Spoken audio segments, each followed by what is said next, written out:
Drug affordability has been talked about for years, especially with the price of insulin going up and up. But Eli Lilly recently put a monthly cap of $35 on out-of-pocket costs for insulin. Tatiana Cash talking with one local family impacted by this financial shift. Tatiana, how did they react to it? Jeff, Melissa, this mom of a family of 6 that we're introducing tonight is overjoyed because 2 of her daughters are now able to get this much-needed insulin at an affordable rate. But she says while the change is great, there's still more work to be done. That's her sugar. 12-year-old Liliana was diagnosed with type 1 diabetes about 6 years ago, and it threw Mom Elizabeth and Dad Corey for a loop. We didn't know anything about it.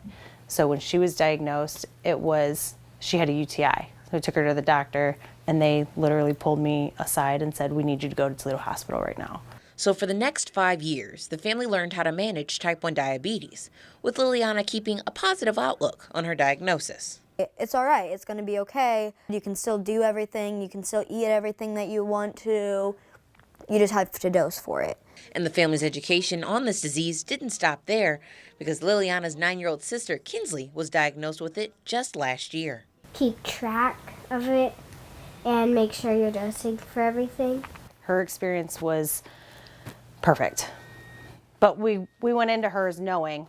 The family says the cost of insulin started putting a strain on their budget. Overall, some insulin prices hitting as much as $700 a carton. Plus, the family was dealing with insurance issues. Statistics show 5% of diabetics are uninsured, and about 40% have private insurance. Of those, only 1 in 5 pay more than $35 a month for insulin. It's a lot of back and forth and phone calls and just trying to get any kind of help or coverage for her.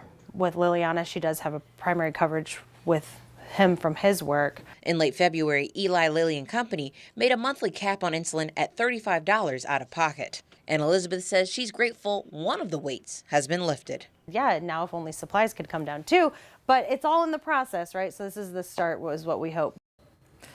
So looking at statistics, there are nearly 2 million Americans living with type 1 diabetes, and nonprofits like JDRF and Diabetes Youth Services are how families are able to get the support they need.